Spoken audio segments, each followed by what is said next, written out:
Pessoal, nessa segunda aula nós vamos dar sequência da página 52, Organização Político-Administrativa.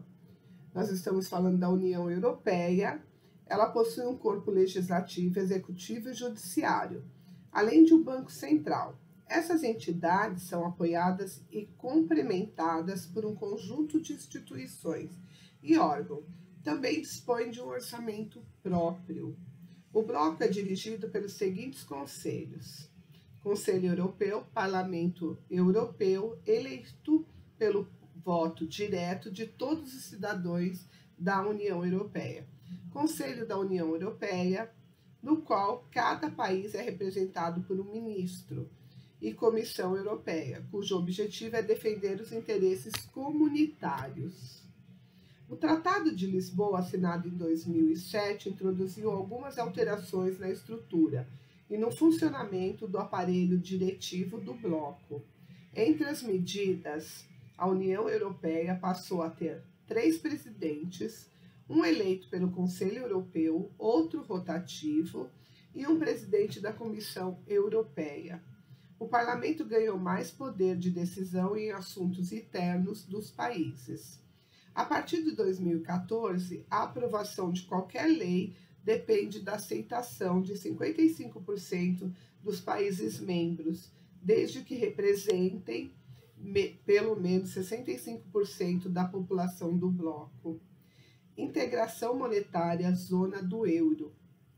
A consumação da União Europeia se deu com a unificação monetária, isto é, mediante a existência de uma moeda comum aos países membros e de um banco central para administrá-la. Entretanto, a unificação monetária mostrou-se mais difícil que a integração política e esbarrou na impossibilidade de uma constituição supranacional, pois ela coloca em evidência a limitação da soberania de países com fortes tradições nacionais. Além disso, a existência de expressivas desigualdades econômicas entre os países membros tornava problemática a equalização monetária. Apesar disso, em 2002 entrou em circulação o euro, moeda comum adotada em 12 ou a 15 países, dos 15 países que na época compunham a União Europeia. Reino Unido, Dinamarca e Suécia são as que incorporaram em suas economias. Posteriormente, mais países aderiram à moeda única: Eslovênia, 2007, Chipre, 2008, Malta, 2008, Eslováquia, 2009, Estônia, 2011, Letônia, 2014 e Lituânia, 2015. Desse modo, a zona do euro reúne até o momento 19 dos 28 países da União Europeia.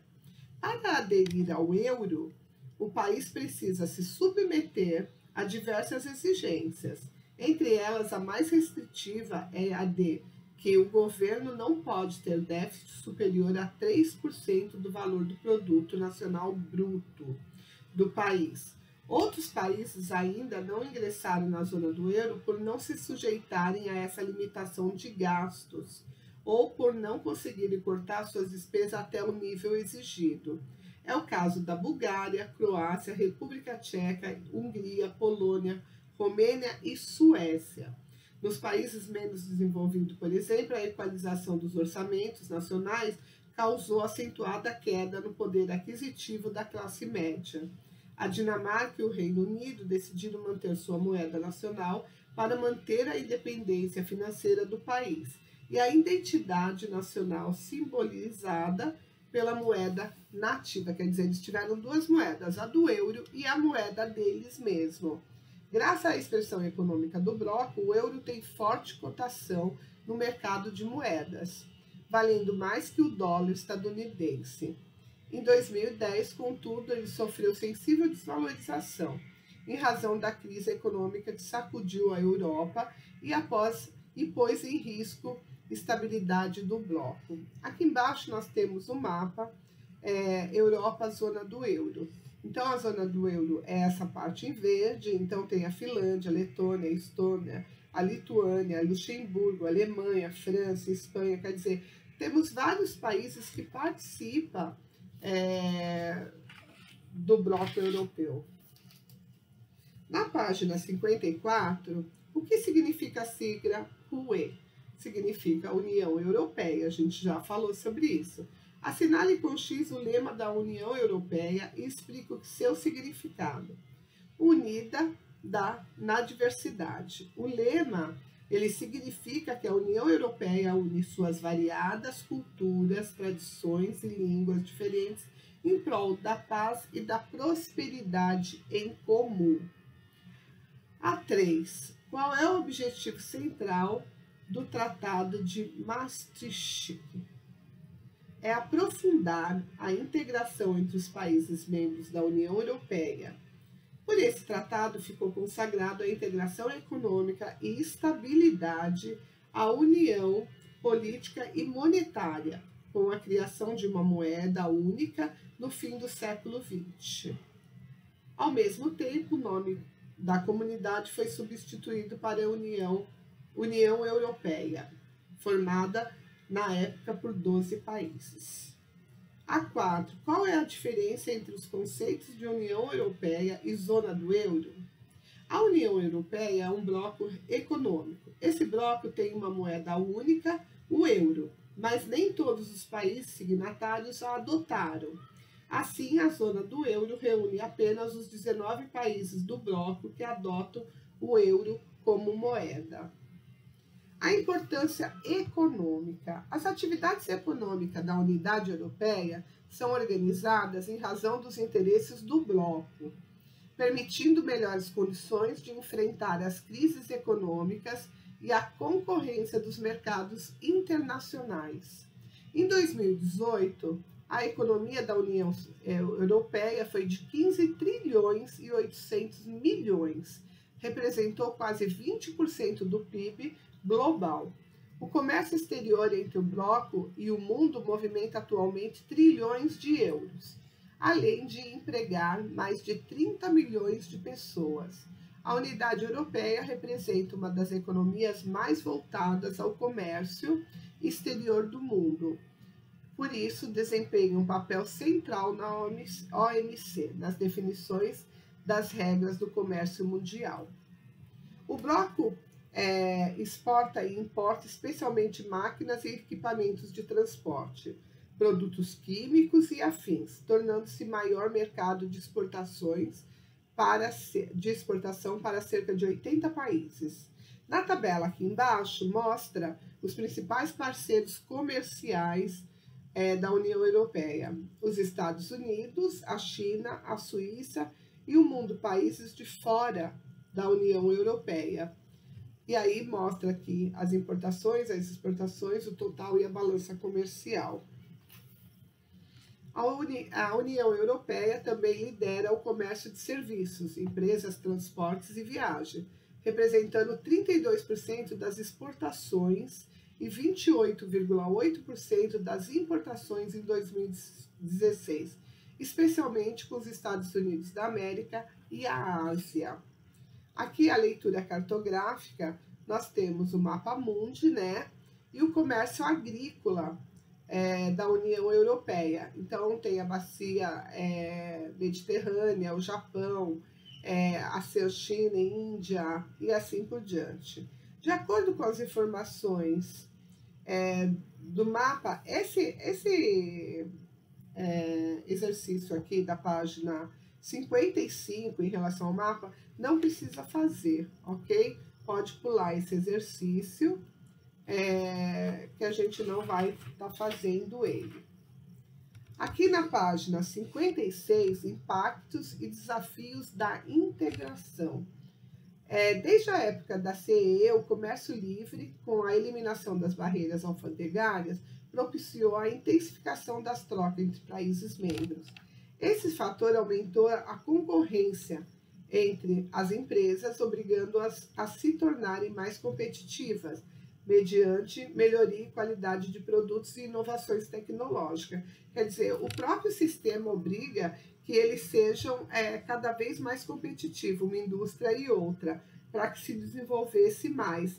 As empresas de países mais desenvolvidos, como a Alemanha, França e Reino Unido, uma vez que a União Europeia não eliminou as desigualdades econômicas entre seus membros, quer dizer, tem um mercado, mas não tem a desigualdade social, ela continua, mesmo dentro de um país desenvolvido. O resultado dessa competitividade que se deu foi a grande número de fusões e incorporações de empresas. Quer dizer, quando as empresas elas não conseguem